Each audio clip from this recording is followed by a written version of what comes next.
देखिए बच्चों, आज के क्लास में हम लोग क्या पढ़ेंगे? सुमित्रा नंदन पंत का जीवनी, है ना। सुमित्रा नंदन पंत अपने जीवन में क्या क्या किए, कितना पढ़ाई किए और इन कार्यकाल क्या रहा, इनका बारे में हम लोग पूरा विस्तार पूर्वक हम लोग पढ़ेंगे पहले। उसके बाद इन्होंने सुमित्रा नंदन पंत एक कविता बहुत अच्छा लिखे हैं, ग्राम श्री, जो गाँव में किसान जो खेतों में हरियाली लाते हैं, खेती जो करते हैं, वो उसी के बारे में पूरा विस्तार पूर्वक वो ग्राम श्री में व्याख्या किए हैं, मतलब बताए हैं। तो हम लोग देखेंगे बच्चों सुमित्रा नंदन पंत का पहले हम लोग जीवनी देखते हैं कि क्या क्या इनका जीवन काल में रहा है, वो हम लोग इसके बारे में जानते हैं, कितना पढ़ाई किए। सुमित्रा नंदन पंत का जन्म उत्तराखंड के बागेश्वर जिले के कसौनी गांव में सन 1900 ईस्वी में हुआ था। कब हुआ था? सुमित्रा नंदन पंत का जन्म हुआ था। उत्तराखंड क्या है? उत्तराखंड राज्य है, बागेश्वर जिला है, उसी के अंदर कसौनी गांव में सन 1900 ईस्वी में इनका जन्म हुआ था। सुमित्रा नंदन पंत की शिक्षा बनारस में और इलाहाबाद दोनों जगह मतलब हुआ था, है ना। मतलब मतभेद होगा कुछ, इसीलिए दोनों जगह तो हो नहीं सकता, एक ही जगह कहीं हुआ होगा, लेकिन यहाँ पे दोनों जगह है। आज़ादी के आंदोलन के दौरान महात्मा गांधी के आह्वान पर उन्होंने कॉलेज छोड़ दिए थे। आह्वान पर क्या किए थे इन्होंने?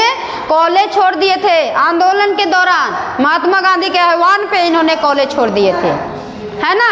छायावादी कविता के प्रमुख स्तंभों में से एक है सुमित्रा नंदन पंत। हम लोग पढ़े हैं ना पिछले क्लास में कि छायावादी कवि कितना है, तो छायावादी कवि 4 था, सुमित्रा नंदन पंत, महादेवी वर्मा, सूर्यकांत त्रिपाठी और जयशंकर प्रसाद। तो उसी में से एक है सुमित्रा नंदन पंत जो ग्राम श्री कविता लिखे हैं, है ना। तो सुमित्रा नंदन पंत का काव्य क्षितिज 1916 से लेकर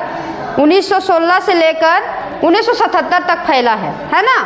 सन 1977 में इनका मृत्यु हो गया, मतलब इन्होंने 77 साल की उम्र में अपना जान त्याग दिए, यानी कि देहांतवास हो गया इनका। अब इनका प्रमुख काव्य कृतियाँ देखेंगे बच्चों, ये बहुत इम्पोर्टेंट होता है, ये आप लोग ध्यान में रखिएगा। काव्य कृतियाँ देता है एग्जाम में, ऑब्जेक्टिव में। बिना ग्रंथि, गुजन, गामिया, पल्लव, युगांत, स्वर्ण किरण, स्वर्ण धूलि, कला और बूढ़ा चांद, लोकायतन, चिदम्बरा आदि।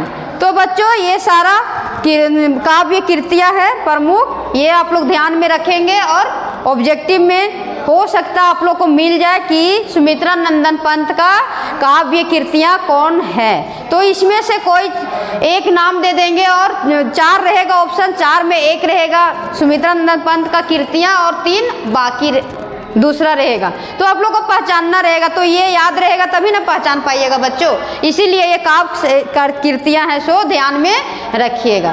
ठीक है बच्चों, अब इससे आगे के क्लास में हम लोग पढ़ेंगे सुमित्रा नंदन पंत जो पढ़ाए हैं ग्राम श्री कविता, उसके बारे में हम लोग पढ़ेंगे। Okay bye, thank you.